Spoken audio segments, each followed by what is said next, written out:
I was so excited to get my shipment from Last Bottle Wines in the mail the other day, full of incredible red wines, all from Napa Valley. I love wine tasting, so having this to my door couldn't be happier. Also, couldn't be more excited that today's episode is brought to you by Last Bottle Wines. If you don't know already, they're a Napa-based online wine shop with a twist. They offer just one handpicked wine per day until it sells out, and they're always at incredible prices. We're talking 30 to 70% off retail. And the best part is that there's no subscriptions, no fees, and no minimum purchase. And I could not be more excited to bring this offer right now because they're having a marathon sale, which is coming up March 28th and 29th. Even better, we're offering Dateable listeners 10% off your first order with code DATEABLE. So if you are a wine lover like me, this is a great time to join. And did I mention that shipping is 100% free? So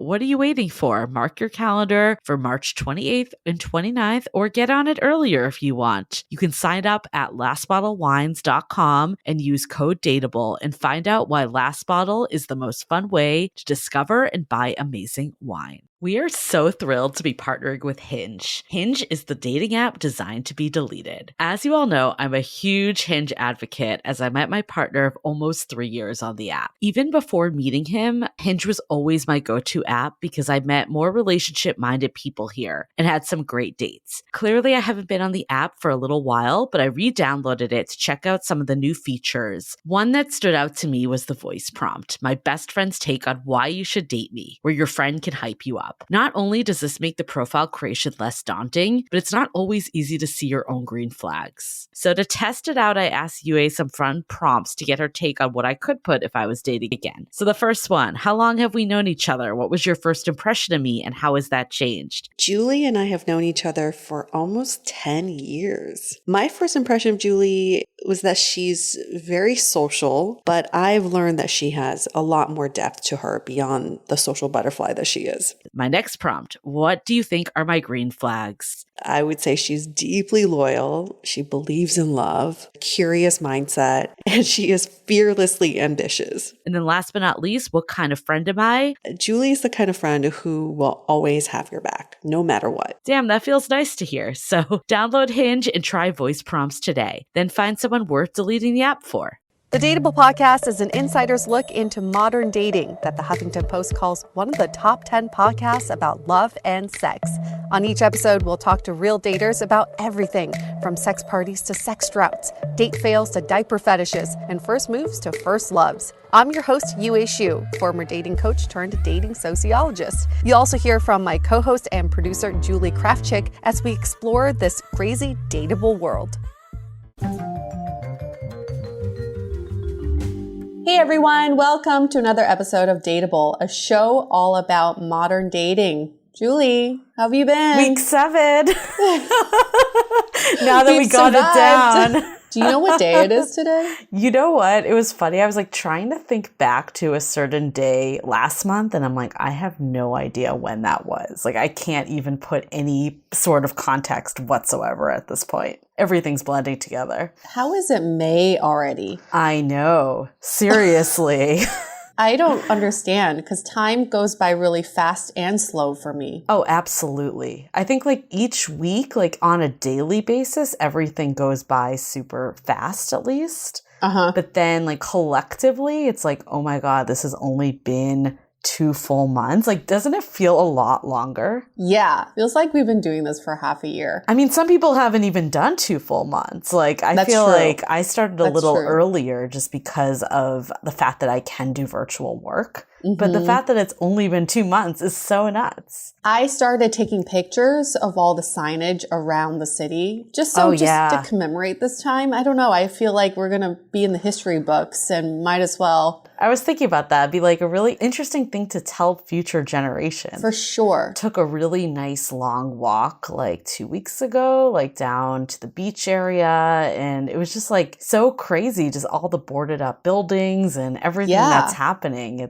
It's nuts. You should be taking pictures of all that. I mean, we drove through Union Square and I just want to take pictures of all the retail stores that were all boarded up. The signage is just, it kills me a little bit because everything is like, please do not be be around groups of 4 or more. It's just like all of this really, I don't know. It just seems very morbid. Well, I think a lot of it too, like we were reading the signs also, and a lot of them were like, I think they were from before things got really bad, like when businesses were starting to shut down. Because remember, like bars and restaurants like started shutting down like a little earlier. And a lot of it was like, have you heard of this thing called coronavirus? Oh my Because they probably gosh. haven't been back in months, right? Yeah, there wasn't much education. All of a sudden, everybody was an expert. Yeah, for sure. What's in your room? What's There's happening? like a bug, like a fly. I can like hear it through the speakers and I'm like, where is it? So we're on a Zoom call and all I see is her face cringing and looking like a crazy person. Well, it's funny because these headphones like amplify sound. So I probably that's wouldn't even true. notice it if I didn't have them on, but it's like coming through full effect. It's like in your neighbor's apartment. Yeah. You can hear it. What is that buzzing? Yeah. What is that Okay, buzzing right now? so week 7, how are you doing? Because you're essentially living with your boyfriend right now. Yeah. I feel like we've gone through every cycle of a relationship. We had our high in the beginning, with the big L word reveal. And then we had our kind of like, we're domesticated and just trying to live life. And then we try to figure out a way to have some me time. So we've been taking like 1 day a week off just so we can do our own thing. And recently we've been just having a lot of little things that come up. When you live with someone, the little for sure. things could really bother you. And those things, they pile up and they they could explode one day. So this is going to sound so dumb, but I'm just going to tell you anyway. So our recent fight was every Friday we get boba, because to me, that's like the way to celebrate. So I call it Boba Fridays. Yeah. And you got to do the Friday little morning- things. You got to do the little things. It's celebratory. And every Friday morning, I take out my phone and I go on whatever, Uber Eats or whatever. I type in boba and I just randomly select a boba place that I can get boba. Well, this week, he totally poo-pooed on my parade because he said, when I got my phone out, he was like, can we not do boba today? I'm just like, not feeling it. And it really killed me. You're like, I've been waiting all week for this. I'm like, you don't understand. Thursday night to me was already the beginning of Boba Friday. I had already been planning this. And to him, it just wasn't a really big deal. But I guess to me, I had to explain that it took a week to build up to this. And it's not about the boba, really. It's about having a partner to celebrate these little wins with me. And it really disappointed me that he couldn't be on this ride with me and celebrate. So I had to explain it that way. But when I first said it, because it took me a whole day to tell him what was wrong with me, he was like, what's wrong? What's wrong? I'm like, I can't tell you. And finally at dinner, I was like, I'm mad at you because you didn't celebrate Boba Friday with me. But it's, I guess in a relationship, it always start with like this little trigger, but it's something deeper. And I just really love it when my partner celebrates with me. And he understood that. I just had to explain it in words. You know what, though? It's so interesting because like that, I mean, that seems like it's still a manageable thing, but you mentioned like living with someone, you see all sides of them, right? Yes. And you were very like, I don't want to live with someone before I get married. Do you remember that? Yes. I mean, I feel like your opinions in general have really transformed over these last 4 years, but I remember you saying that really loud and clear. And I personally feel like you kind of have to live with someone before you get married to see it all. I don't know what your thoughts are now. Yeah, I think after this whole experiment with us, I think I'm still in that camp. Because right now, yes, we are living together to some extent, but I still have my own apartment. So I can still go back there once a week. Yeah, that's true. Fully giving that up, I mean, I just think about all those episodes on Sex and the City of Carrie saying she didn't want to give up her apartment and Big being like, why can't you give up your apartment? I'm still in that camp is until I get full commitment of both of us. It's not just him. I'm not willing to give up that apartment I mean, yet. you have a really nice studio apartment that could end up being a dateable studio someday. So I think you should keep that thing regardless what happens. Regardless. Exactly. I agree. That is like the best. Yeah. I know. I think about just having your own space absolutely is what's saving us right now. Yeah. So I'm still in that camp, Julie. I don't think I've changed my mind at all. Got it. So you're more like, okay, I'm okay doing like extended time together, but I still want to not live with my partner before marriage. Yeah, I think that's where I'm at. Yeah, and maybe that's Yes. like a good middle ground, right? Mm-hmm. I agree. And I mean, even before this happened, I was spending probably most of the week here with him. Right. Anyway, and spending 2 or 3 days during the week at my place. And it's just a really nice break, not from each other per se, Yeah. but from the relationship. Sometimes you need personal space. You just need to work on your own shit, right? Yeah. And I really think, well, speaking of working on your own shit, I do want to thank our sponsor for this episode. BetterHelp has been just so valuable in having me really capitalize on the me time because they've helped me to really improve my mental well-being. So especially during this time, and as I've said in previous episodes, it's really unpredictable what little emotions can arise, and then all of a sudden they build up, and I have no idea where the root of it is. So speaking with a professional at BetterHelp has really helped me find the root of where my emotions come from. So I'm really grateful that they're one of our sponsors. I make it a habit to talk to my therapist regularly because sometimes, you just need to talk things out. And so with over 3,000 US licensed professionals across 50 states, you're sure to find that right one for you at a very affordable price. And now for Dateable listeners only, you get 10% off your first month with the code DATEABLE. Get started today by going to betterhelp.com/dateable. Simply fill out a questionnaire to assess your needs and get matched with a suitable counselor. Again, that's betterhelp.com/dateable and use the code DATEABLE for 10% off your first month. Yeah, I mean, you know how much I love BetterHelp. And I also think, like, I'm just thinking about your example with the boba, right? Like, if you can't process what's happening for you, you're just going to explode at your partner. Be like, you fucking don't want boba, right? Like, it's like... we can't be together. Right. So I think there's just something that's so important about processing and having that communication. And I mean, this time, too, it's kind of like make or break it for couples right now, man. right? And I think just like having that arm, I mean, it's a really good segue to this week's episode where we learned this new dating term, Zumping, which is basically getting dumped over Zoom, which, is inevitable during this time. People are getting laid off via Zoom. So I guess, like, why would this be any different? Well, I'm excited for this conversation because we bring up so many of these old ways of thinking about relationships and about breaking up and about how you should be breaking up with people. And I think we come to some very mature terms with this term Zumping. Yeah. So I think without further ado, what's so exciting about this episode is that we got to the root of Zumping. What I mean by this is we interviewed the woman who basically inspired the word Zumping. So you're hearing it first, this exclusive interview. So let's hear it from Julia.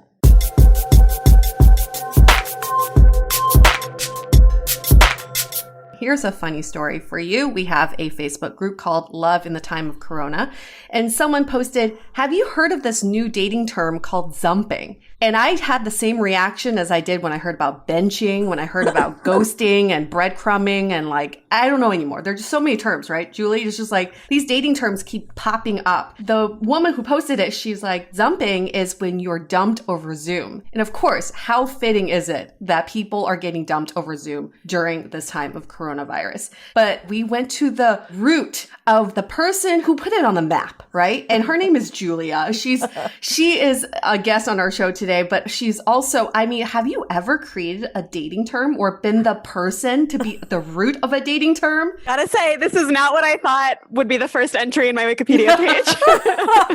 This is your big break right now. I gotta be successful later in life so that this isn't what's on my tombstone. But I will say this, Julia, I am so proud of you because of this, okay? For centuries now, we've tried to find the root of these words. Where these terms come from? And we could never find that origin. And with you, I found it. It was on Twitter. On April 9th, you tweeted, "Am I the first person who's been dumped over Zoom?" It had 63,000 likes, 1,800 retweets, and 1,000 comments. Well, what I learned after tweeting that is that I am absolutely not the first person to have been dumped on Zoom. Like, That's true. people replied to that tweet and said that it had happened to them too.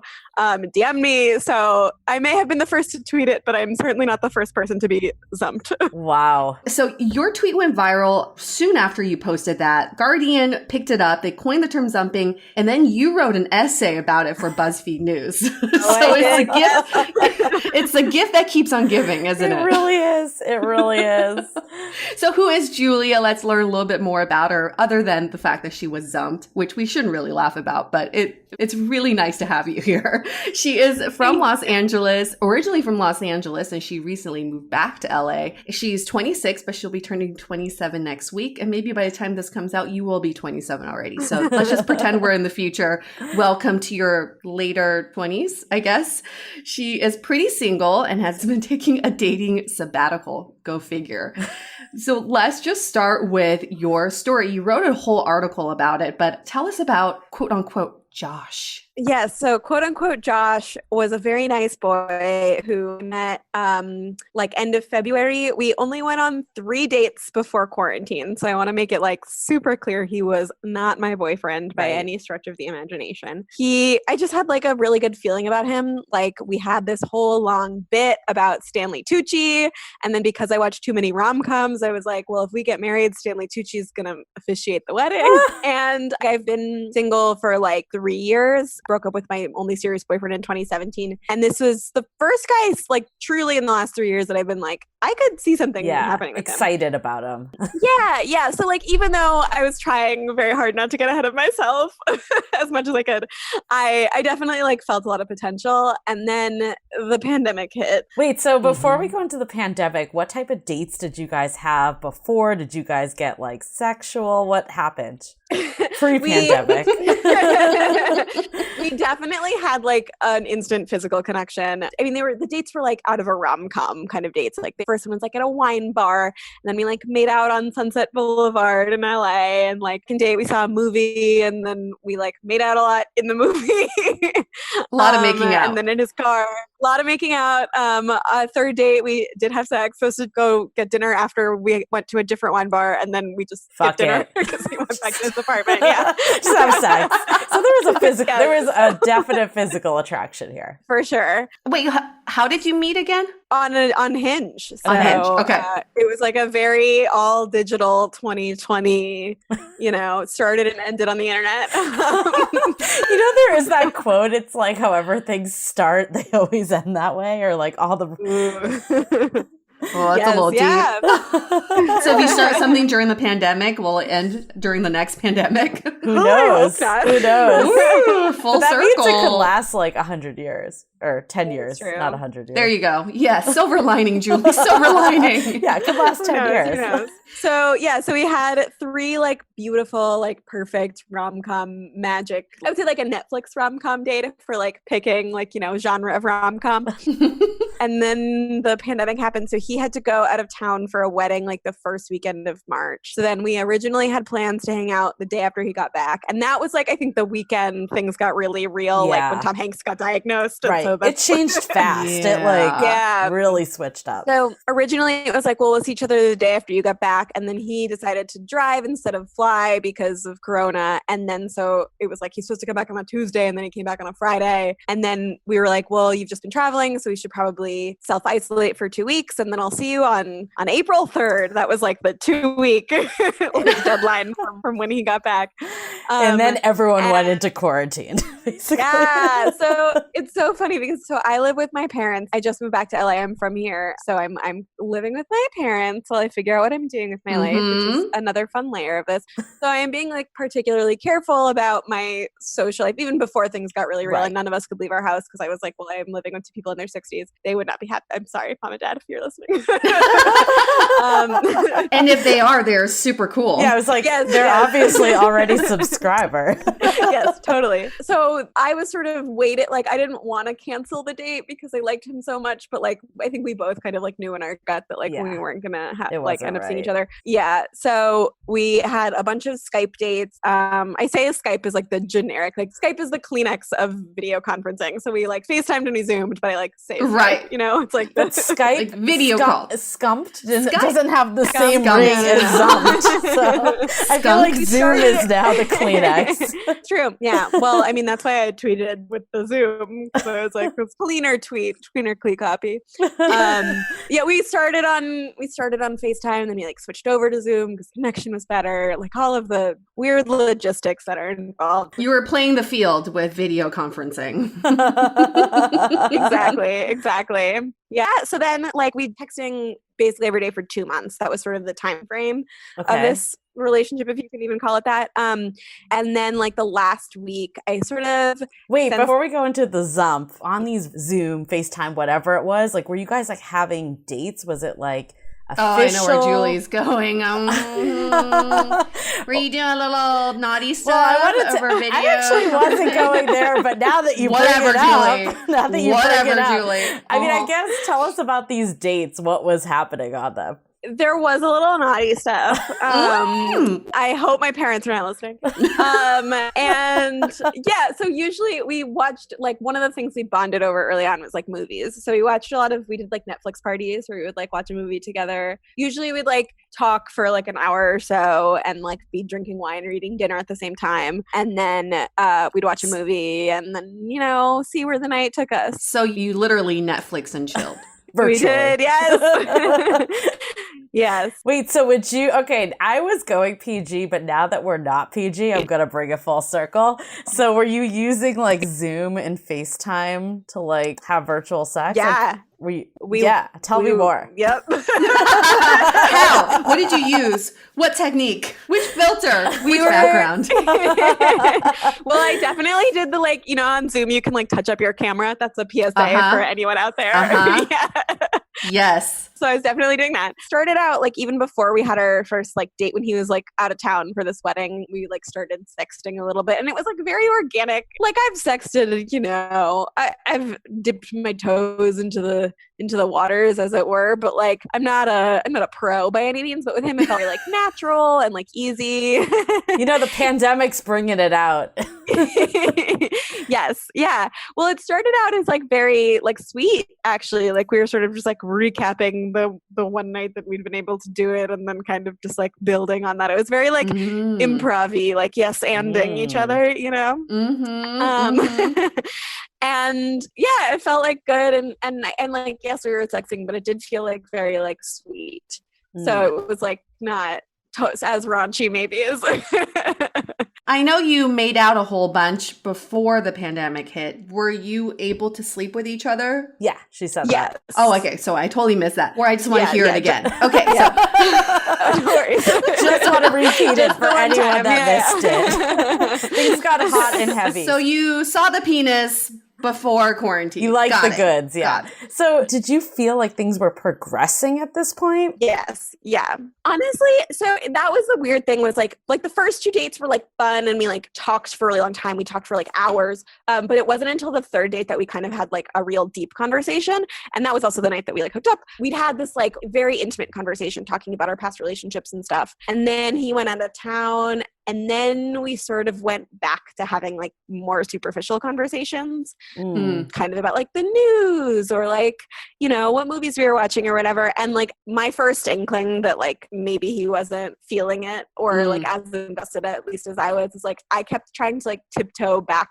to like that place of like, let's have a real conversation. I used to work at Morning America and like a member of the crew died a couple weeks ago. So I like talked about that and he was like sympathetic, but he like, I could tell he clicked, but he wasn't really like engaging with me. So that was kind of the first one. Oh, I think it's going to be hard to have like a realer conversation. Okay. So you're feeling like he's pulling back a little, like maybe not going as deep as you wanted. So then what happened? So we had a date scheduled, like a virtual date scheduled for last Friday, like the Friday. I don't remember the day after I tweeted.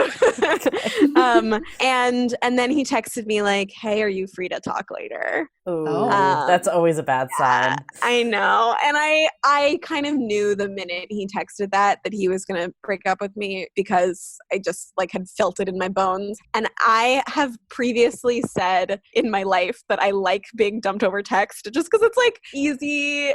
You don't have to face the person. You can compose yourself, you know. So I tried really hard to get him to do it over text. Oh my gosh. Like, so you're like, oh, can't you just talk? Can't you just tell me what you want to say over text? I said like, is everything okay? And he said, yeah, everything's fine. Just want to check in about some things. And then that like really threw me for a loop, because I was like, if everything is okay, why would you? Right. Say, you know, I was like frantically like texting my friends, like, do we think he's going to dump me? Like, I love that you're doing that instead of just taking the call. Right. I know. Well, it was like, he scheduled, it was like our fire free at 4 p.m. or whatever it was. Yeah. And this is like, it was like 2. So I had like a good solid like 2 hours to like freak out and like mentally prepare and whatever. Right. And then, so then we do the call, and like the internet in my house is bad. So it's like a bad connection. So like we're both sort of freezing a little bit. And like, you start out with some sort of like small talk, like, how are you? I'm good. How are you? Oh, and I'd also, because I was pretty sure that he was going to dump me, I like made sure to put on makeup for the call. Of course. You got to look good going out. You got to remind him. You got to remind him when he's leaving. Exactly. Right now. Lasting impression.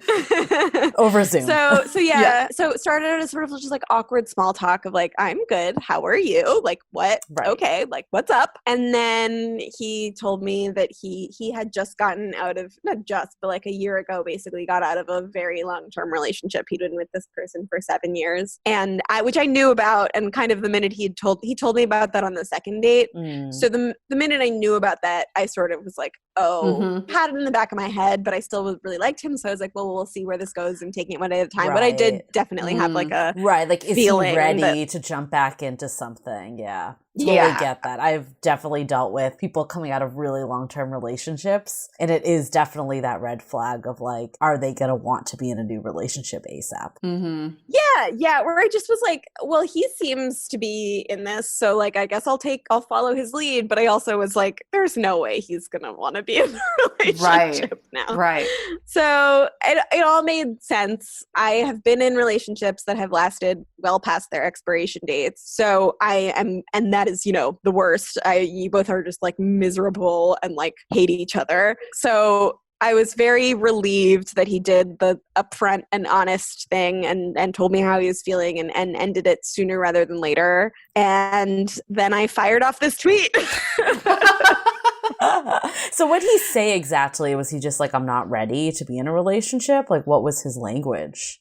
All men should be in therapy, first of all. That's my number one take. Oh, yeah. He said that he was not done grieving that relationship. Okay, fair enough. Yeah. I mean, I think that's something we've been hearing about these lockdowns, is these old feelings are coming back. Yeah. And I think a lot of old issues are resurfacing and people have to deal with them. And that makes perfect sense to me that this could be something that he's going through. Totally. There's a lot of time to think right now. Yeah. I've been asked a lot since this went viral. What a weird world. Like, if I think that it was Corona related, or if it was like all because of his ex. And I keep saying, if we had been able to like continue to go out on new dates and like have new shared experiences together, I think it probably was on some level inevitable. If he felt this way, he probably was going to be feeling this way. But also, we maybe would like be in a different spot. It's so hard to predict that, though. You've gone on what, 3 dates with someone, you know them a little, but you really don't know what they're dealing with, especially with like personal stuff. So I guess it's like hard to just even know, because it could have totally just been that regardless of the situation, he just seeing someone new triggered old feelings. Yeah. And you know what's tricky is the 3-date thing. I totally feel you on it. I feel like when I am on a 3rd date with someone, that's when I start thinking about the future and what if, and there's so much potential, but it's also a really fragile period. That's like like you either move forward with your relationship or it's not going to go anywhere. And so you guys were right at the cusp of that. And that's because of the pandemic, you couldn't really carry or at least he wasn't in that space to carry it forward over virtual messaging. I think it's also hard to carry something virtually when there's not that history. Yeah. I mean, we've definitely been hearing from people that like the first kind of couple weeks of quarantine, everyone was all about the virtual dates. Like it like died down a bit because there was this reality like, don't know when I'm going to see you ever, right? Yeah. And it's hard to keep things going virtually, where I think if you had that history before, it's a lot easier to keep it going virtually. Right. Like it was the long distance relationship, but like we didn't have a relationship. There was no foundation there. Right. So yeah, we were sort of just treading water. So, okay, so when we heard this, I think the initial reaction was like, oh, another shit term for dating, zumping. But when I hear this story, I actually feel like it was nice of him to do this. I mean, so many times people just either ghost or they send a text. Like, getting like the balls to go face to face is actually like really noble. And I think he did it well, I guess. Like, what other alternatives are there during this time, you know? Julie, you wrote this in your article too. You said normally you would have some sort of like fuck him party with your friends and talk shit. But this time you said, I can't do that, because this time it was actually really compassionate and nice of him to do it this way. Yeah, I really have like nothing but nice things to say about him. I think he did something that is very hard. Like, look, I've chickened out trying to break up with somebody before. And I think it's hard. I think it's hard to look somebody in the eye and tell them exactly how you're feeling, like in the best of circumstances.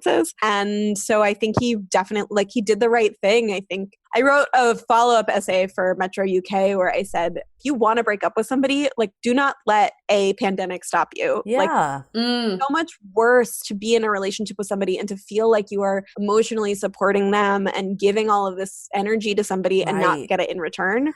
People keep asking me, like, would you rather have been dumped during the pandemic or after? And I keep just like, rip that Band-Aid off. Yeah. That is so true. Because, I mean, even though you weren't seeing him, if you were talking every day and like having these like Zoom dates or Skype dates, whatever it may be, all the time, and like really carving out this energy for him, then I think it would have just made it so much worse when he ended it afterwards. Right. I think I just would have been really resentful. I think I would have just been like, you talked to me for 2 months or however long this is going to last, and you knew you didn't want to date me. I think he did the right thing. Let's hold that thought for a sec. We'll get right back to it. This episode is sponsored by Via. We all know there are things that can help set the mood in the bedroom, but did you know a little THC could also do that? Yes, Via has developed a unique blend of pleasure-enhancing cannabinoids, libido-strengthening herbs, and a low dose of THC all into one mind-blowing gummy called High Love. This gummy, wow, it will awaken your senses, increase blood flow, and intensify any sexual experience. I've been pleasantly surprised by the High Love gummies because it is just the right amount of THC for me to have a good time without feeling sleepy. And hey, if THC is not your thing, Via also offers a wide array of other gummies without it. And everything legally ships in 50 states with discreet packaging directly to your door. So if you're over 21, you can get 15% off and a free pack of award-winning Dreams THC plus CBN sleep gummies with our exclusive code DATEABLE at viahemp.com. That's VIIAHEMP.com. Let the gummies work their magic. Head to viahemp.com and use the code DATEABLE to receive 15% off and one free sample of their Sleepy Dream gummies. That's viahemp.com and use the code DATEABLE at checkout. Take your passion and pleasure to a whole new level with High Love from Via Hemp.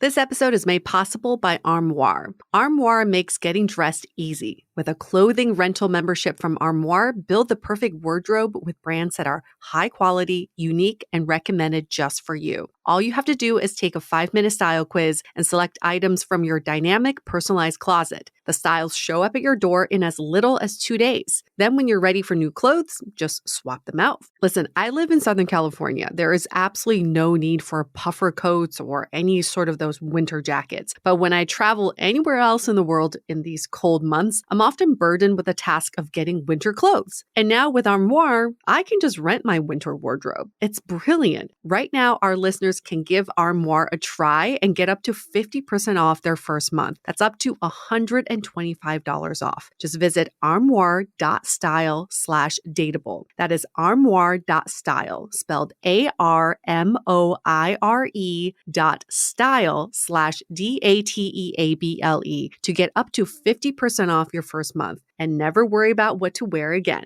Try Armoire today. As you know, I recently left my corporate job and I've been in total recovery mode, all about self-care. One of my new routines is the nighttime shower before bed. There's just something about washing away the day and that reflection that's been super helpful for me. I've been using one of our partners, Osea's Mega Moisture Duo. This combo body oil and body lotion are so freaking incredible. It literally feels like I'm at a spa. I realized that the secret is seaweed and other skin level ingredients that are normally reserved for face products. And that's why I was so excited when Osea became one of our partners. And, you know, we're so grateful for partners like this because one, they keep the show going, but they're also super good for all of our listeners and for our own well-being. So if you want to have that nighttime bliss like I am doing, you can get 10% off your first order site-wide with code DATEABLE at oseamalibu.com. You'll get free samples with every order and free shipping on orders over $60. So head to oseamalibu.com and use the code DATEABLE for 10% off. Let us know which products you end up going with. Share them in social. Super excited to see what you end up choosing. But back to your original comment of hoping that he would have just dumped you over text. In hindsight, would you still have preferred that? No, I think I would have probably been angry. If he's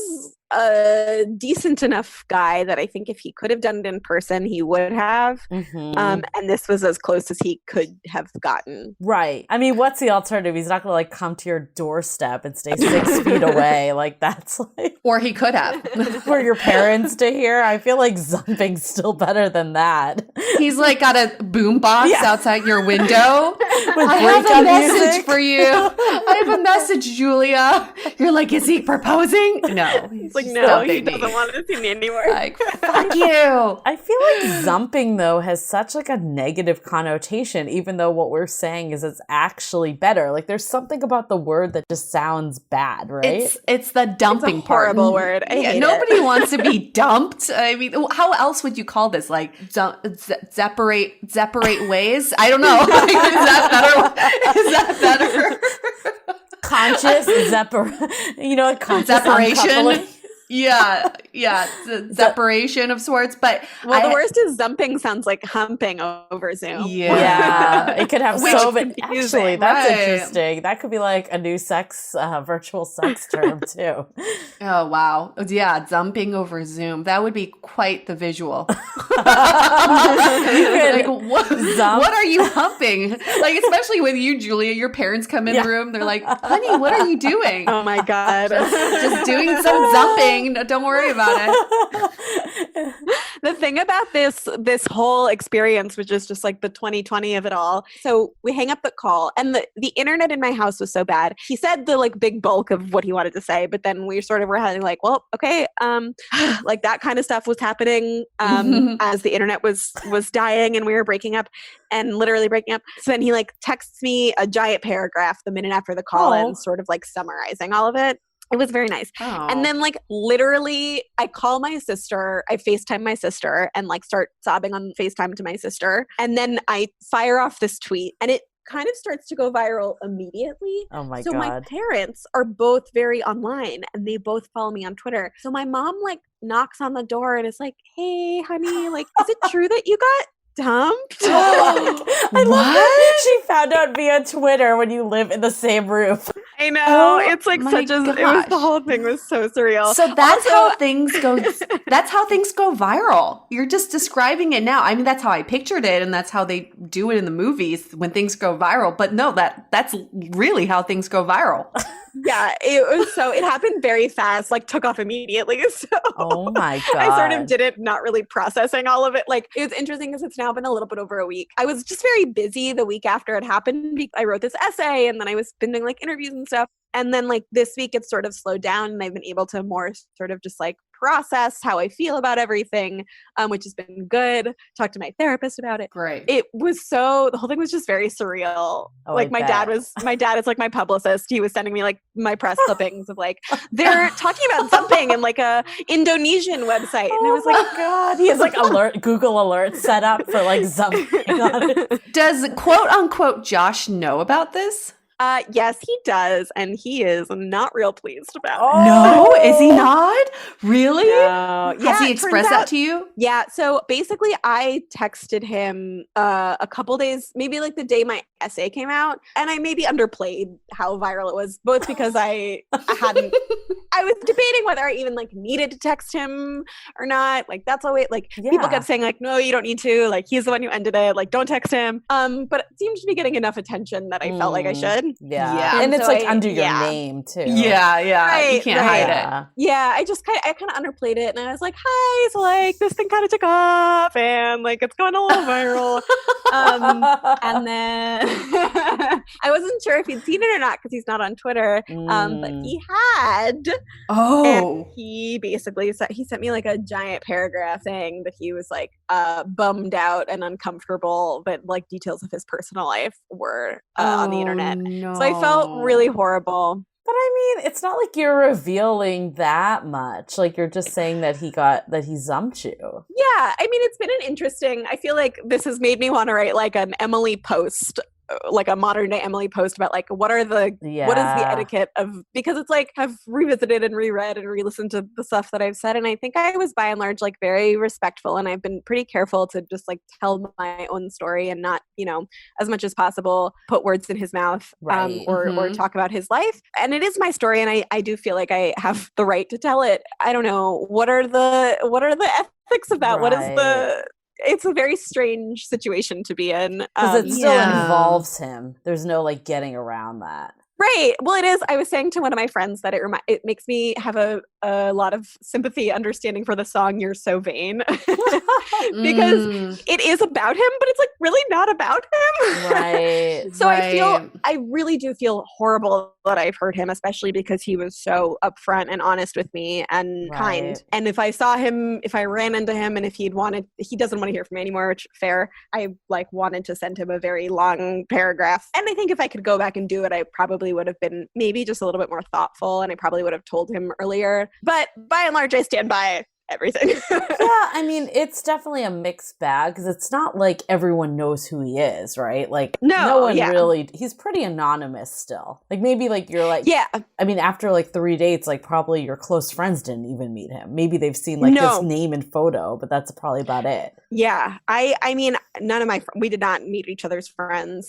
I think he was concerned that if you already knew him, you would know that it was him, which is a very fair, valid criticism. And I probably should have like changed a detail here or there. But I also think that maybe that's just because I don't know. I've gone back and forth on this so many times. I think he's definitely going through something himself. So we don't know where his journey is, but your original tweet does seem like it's negative, right? Nobody wants to be dumped. So by using the word dumped, but your essay paints him in a really positive light.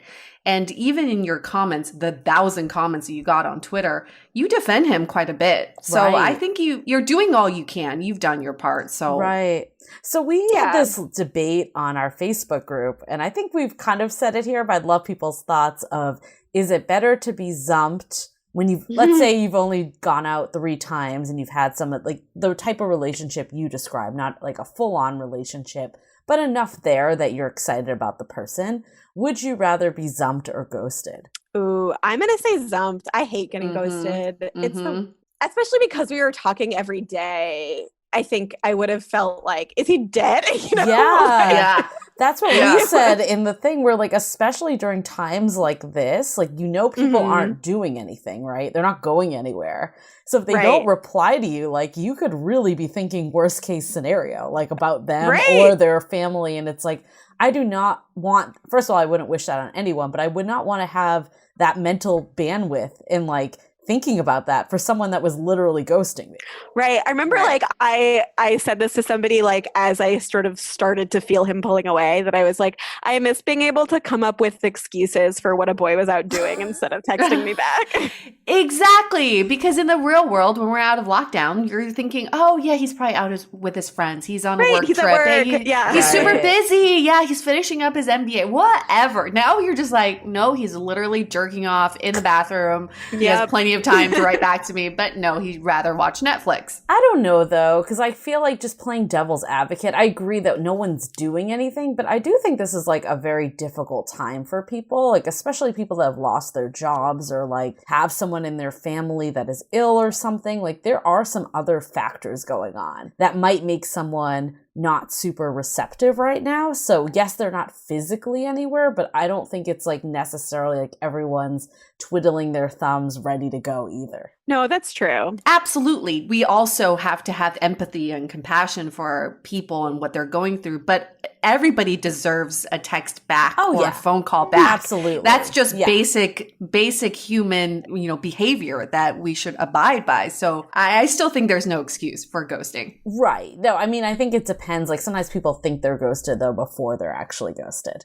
Oh, like, I mean, if time has really gone by, then yeah, you've been ghosted. But like a lot of times, like people will read into small text messages and think something that could have happened that might not have. So by no means, if like you've been texting someone for a week and they're not replying, that you should be giving them the benefit of the doubt. I'm definitely not saying that. But I guess my point is that there is stuff going on for people. For sure. I feel like when this first started, everybody was like, there's so much time. Everybody has so much time. And now it's like, I'm actually very busy. Right. Like super busy. Right. Exactly. We're the same. Okay. And also it could be a lot worse. Again, I'm reading through all the comments that you're getting on Twitter and I'm just skimming through them. Oh my God, but I know. People oh my gosh. This person said, my ex asked for a divorce through Facebook message when Facebook was still new. I know. That one made me gasp. And that was when Facebook was still new, it said?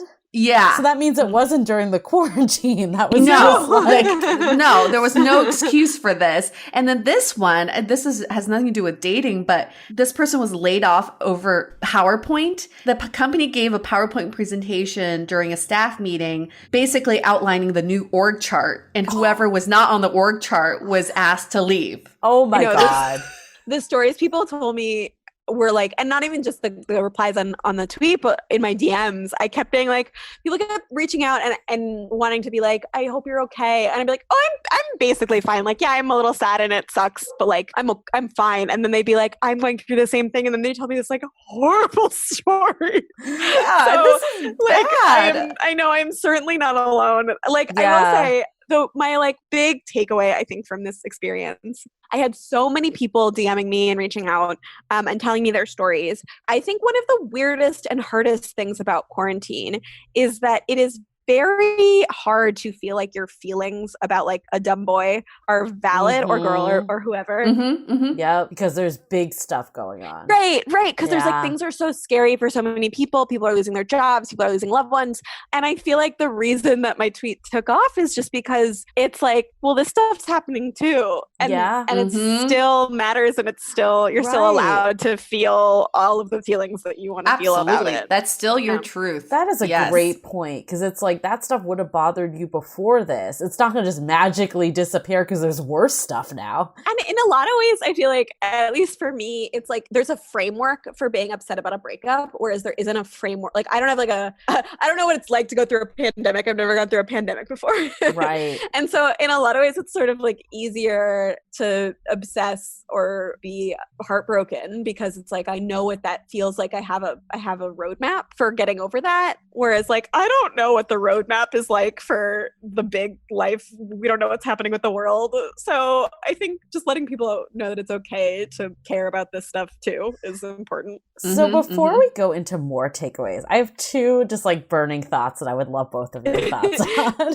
I guess the first one is, do you think like if you were in like a serious relationship, like let's say you've been dating for 6 months to a year, like it's not like you're living together, but you're in like an established relationship. relationship, right? But for whatever reason in the quarantine, you were not together. Do you think Zumping would be worse in that case? Or do you think it would be the same as your like 3-date plus a little more time? I still stand by my, like, if you want to break up with somebody, just do it. Like I said, I've been in relationships that have lasted well past when they should have. And I think even though it sucks, they're always going to suck. Breakups are always going to suck for everybody involved, no matter what. Yeah, I mean, that's a tough one. I think if you're not quarantining with the person, you owe it to them to let them grieve sooner rather than later, I guess. Yeah, rip that Band-Aid. This is the same conundrum people in long-distance relationships have. Right.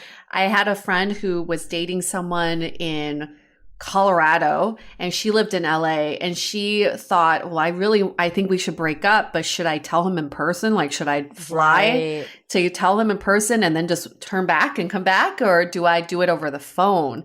So I think Zumping is basically like breaking up with someone over the phone as well. I think it's, like you said, Julia, if the feelings are no longer there or the relationship is no longer working, you shouldn't let technology stop you. Yeah. I think doing it over video is probably still better than phone. Like, you can actually see someone face to face. So I think that might be even a better bet. I'm just wondering, like, I'm just thinking, I guess it depends on the situation. But if you were in person in the same city, would it be better to like meet at a park 6 feet away and deliver the news? Or would it be better to do it through Zoom? I'm going to say no. I'm going to go with Zumping. Oh God, I'm remembering one time I was dating this guy. I knew I didn't want to be dating him anymore, but it was because we'd been dating for like a couple of months and like seriously not like serious, but he was my boyfriend. I knew that I was ready for a more serious relationship, but not with him. And we like went out to dinner and I was like, I'm going to do it. I'm going to be upfront. I'm going to break up. It was the first time I'd ever broken up with someone else, which now I've done it several times, but that was my young life. And I was like, I'm going to be honest. I'm going to be upfront. We're going to go out to dinner and I'm going to say, I just don't see a future with you. The whole time I kept being like, okay, well, at what point do I do this? Do I do it when they're getting the check? Do I do it when we're ordering drinks? Like, It's like the most uncomfortable meal because you're like waiting the whole time. Yeah. Totally. So like he's making small talk about like, how was your day? Like, what did you do at work? And I'm like, oh, So I did it like as we were getting the check. And what I meant to say was, I do want a relationship, but I don't think I see one with you. And then what came out of my mouth was, I'm not ready for a relationship. Right. Which is like literally the opposite of what I meant. And like he got the memo, but it was sort of a bad amputation, where like like doesn't come all the way off. And it was sort of just like neither of us like left that dinner like exactly knowing if it was over or not. And then like it was just like ugh. So I think there is the reason I bring that story up is because I think that there is, when you do it over Zoom, and especially if you send that like, hey, are you free to talk later text, the dreaded and it like allows somebody that like ability to prepare, to kind of compose themselves and have some dignity, but you also get the like, and it's short, it's like, we know why we're here, it's 10-15 minutes, whatever. So here's my problem then. This is my problem with Zumping. I finally figured it out. It's not the Zoom part, it's the dumping part.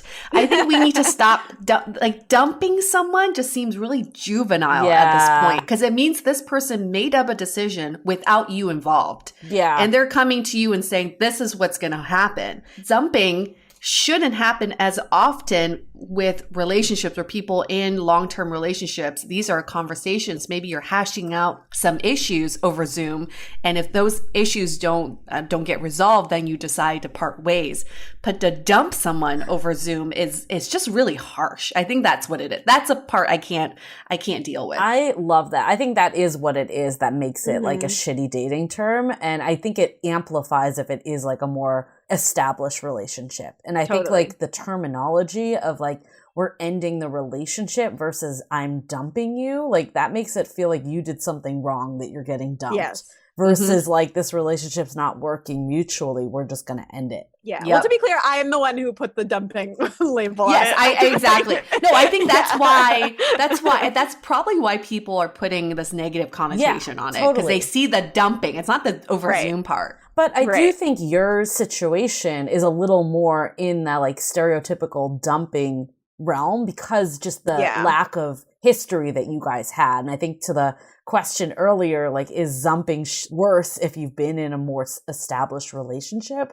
Maybe the answer is yes, because it shouldn't just be out of the blue. Yeah, I think that's right. Okay, then my last burning question is, do we think that zumping will continue as a trend post-quarantine? Ooh. It's a hard one. I think well, just because like video conferencing is going to become more normal in general, like I feel like we're all going to keep FaceTiming people instead of calling them if we want to talk, you know? So yeah, but probably more if you're like already doing a long distance relationship with someone. I can't imagine if you had the option to see somebody in person. Either it's short term enough that you can do it over text, or the next rung up is in person. But I guess playing devil's advocate to that is you just said, like, I would rather what he did was do it through video than text. I think it might actually persist. Like, I think if you're in in an established relationship enough, like we said, I don't think that should be where it goes, especially if you can meet up in person. But I think for these like weird interim ones, when it's not a real relationship, but so it feels weird to like break up, I think doing it over Zoom actually is a better option than sending that text. Yeah, I buy that. All right, you've convinced me. I don't know. I'm not convinced about the Zoom part now, because Zoom seems so formal. You have to have a link, schedule it. I mean, like, you can't set up a meeting. Like, that's just so formal to me, to talk to someone about what they're going to have for dinner. Maybe FaceTime dumping will be more prevalent. Thumping. A friend of ours, Yue, I haven't even told you about this yet, but a friend of ours hit me up today that he's working on a video site that's basically trying to make it a lot more casual than Zoom, because Zoom does feel so formal that you can literally just send a link and you don't have to like schedule meetings and do all this stuff. So I think during this quarantine, more and more video platforms are starting to pick up, like house parties becoming really big, like other ones. Yeah. So maybe it's not Zoom. There's the FaceTime call or this whatever other platforms emerge in this time. Yeah, something more spontaneous. Yeah. Yeah, I can see that happening. I can definitely, because people are getting used to this new normal. I agree with you though. Like setting up a meeting to dump someone is like weird. A pretty big ordeal. So weird. Go into the wrong meeting and you're like, yeah, like you did today. Yeah. Or like your connection issues. Like there's so many things that could go wrong. And then you have some wacko virtual background like I have today. Yeah. You're like, can't take the other person seriously. Well, also just in house party, you could actually crash people's house parties. Can you imagine if someone was breaking up with oh my you? God, I know that. Oh my God. Someone else comes in. Wow, that would be crazy. They're like, should I leave? I mean, it's kind of like when you're at a restaurant and you're having a serious conversation. Yeah. The waiter comes over, is like, can I get you anything else? You're like, go away. Okay, so what do we learn from all this? I think we should create a video conferencing app just for dumping. That's when you know if someone invites you and texts you that link. You're like, damn, I guess I should prepare myself. Yeah. Here's my main takeaway, and this really comes from Julia, your article, the very last thing you say, which I thought was so brilliant. You said, in a world where nothing is certain, heartbreak finds a way. And I think that's beautiful. And what I learned from that, and what I'm gauging from this conversation, is while we're in this pandemic, it doesn't mean that life stops. Right. And that means the good and the bad. And we shouldn't pause our feelings and our progression because we're on lockdown. And having kind of this heartbreak come in is a little bit refreshing to remind you that life is still normal and that you are still having these pre-pandemic feelings. That's lovely to know. And that's okay also. That is such a good takeaway. And I think, like Julia, you said it really well too. Just because of the pandemic doesn't mean you should be prolonging relationships that aren't working. I think it's important to think like, am I ending this because of the pandemic, or am I ending this because of whatever else is going on in my life? And I definitely think in your situation, like he probably was ending it because of his own stuff that was probably nothing to do with the pandemic. So I think like if that really is the case, like don't drag someone through here, especially like we hear so many people that are like, well, I would just want a pandemic buddy and like someone to text with and call. Yeah. You got to think about them too. Like if you're keeping someone on the hook because of your own loneliness, like that is really also not fair. Yeah, totally. Definitely. Yeah, I think, I mean, like, I think I said my thing that I've taken away, which is just that, like, it's okay to feel things that aren't about death and destruction. Yeah. Like, everyday life still happens. We're still going to be, like, upset about jobs that we didn't get, or, you know, people that don't respond to our texts right away, or boys or girls or whoever that don't, you know, love us back. Right. And that's real. Like, not that I was in love with him, but, like, you know what I'm saying? Just, like, it sucks. Yeah. I mean, I think the other takeaway I have is like, yeah, Zumping has like a bad rep because of the dumping part, but there's something very decent about what he did. And I think like regardless of your situation, like I think a lot of people might actually blame it and like just send that text because they're like, well, I couldn't see this person, right? So I can just send a text. Right. I actually like applaud him for being creative of Totally. ways that he could kind of ease that break and like make it a clean break. So I think like instead of being like, oh, that's shitty that he's zumped you or whatever, like let's think about like the alternatives, and there really aren't many better ones right now. Yeah, I really feel like what he did was like the best possible scenario. And it, like, selfishly, I think I wrote this in my piece that like it would have been really nice to be able to be like, this guy sucks. Like, can you believe it? Yeah. Because there's like, you can take some comfort in that kind of like anger. I do feel like I was robbed of that like that like fun period where you get to be like, oh, men are terrible. Yeah, right. But like truly he did something very kind. I actually think sometimes it makes it harder to get over someone when they are really nice about it. Like if they're an asshole, you're just like, fuck that person, you know? I know, because then you can get over them a little bit more. Exactly. This also shows, because this is what we've been hearing from a lot of our listeners too, is everyone seems to be revisiting the old. And at the beginning of the lockdowns, everyone had these really ambitious and lofty goals of learning new things and meeting new people. Like everyone's like, I'm going to learn Spanish and I'm going to meet like 5 different people every night. But now that we're in it for a few weeks now, everyone's kind of like rehashing what they've experienced in the past. So if you're experiencing this right now, you are not alone. Everyone's kind of resurfacing some of the old lovers or old issues, and that just let that come up. This is a time to figure that out. So once we're out of lockdowns, you can move forward. Yeah, and we've also talked about just the benefits of self-reflection during this time. Like this is giving people a lot of time to think. To his defense, like maybe it's actually better that he had that reflection than stringing you along for another 3 months and then realizing that. Yeah, I mean, that's where I've landed on it. Yeah, I think the last takeaway I have is like ending this language of dumped. I think you said that so dead on, Yue. It's like the relationship ended. It has nothing to do with like one person having the power over the other or one person doing wrong. It didn't work out because you weren't in the right place at that time with each other. Or it wasn't the right fit for whatever reason. Yeah, I like that. I'm sorry I perpetuated the... Oh, no, you don't. But you know, you are the prime example of why we need more dating terms. Yeah. Right? Because you have limited terms to use. You're like, well, this describes what I went through. Maybe we can invent some new terms. Since we have you on the line, I might as well just share with you some of the dating terms that we've made up over the years. Ooh, yes, please. But here's one you can use, Julia. You feel free to do it. Okay, great. A fluffer. I know what I think. Yeah, I know what do you think it is? Let's hear your guess first. What would you guess in a dating the technical definition? What's your definition? So we define it as the unfortunate person who prepares people for actual relationships but doesn't end up in a relationship, him or herself. Oh boy, yeah. I've been that person.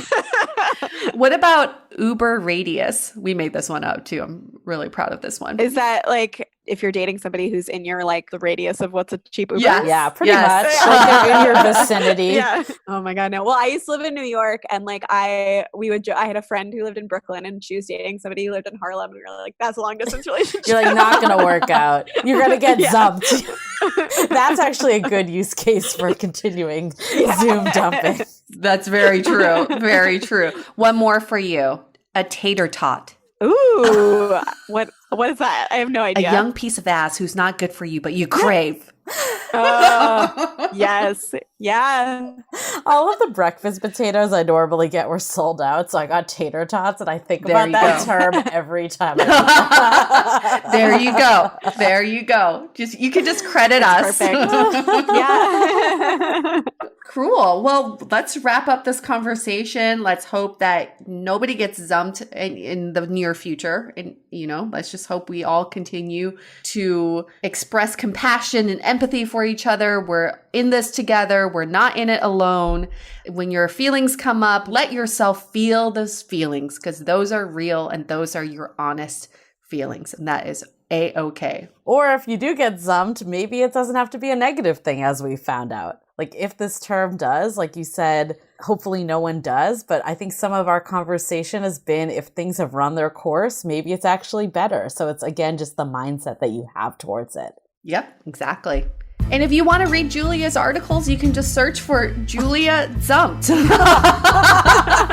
That's your SEO. I love it. That's me. Yeah, or just look up the Guardian article. There's lots of links to yours as well, and we'll also put it in our show notes. It's a beautiful article what you wrote, and I can't wait for the follow-up. Thank you so much. Yeah, thanks, Julia. So much. So we'll wrap this up. Stay dateable. The Dateable Podcast is part of the Frolic Podcast Network. Find more podcasts you'll love at frolic.media/podcasts. Want to continue the conversation? First, follow us on Instagram, Facebook, and Twitter with the handle @DateablePodcast. Tag us in any post with the hashtag StayDateable, and trust us, we look at all of those posts. Then head over to our website, dateablepodcast.com. There you'll find all the episodes as well as articles, videos, and our coaching service with vetted industry experts. You can also find our premium Why series, where we dissect, analyze, and offer solutions to some of the most common dating conundrums. We're also downloadable for free on Spotify, Apple Podcasts, Google Play, Overcast, Stitcher Radio, and other podcast platforms. Your feedback is valuable to us, so don't forget to leave us a review. And most importantly, remember to stay dateable.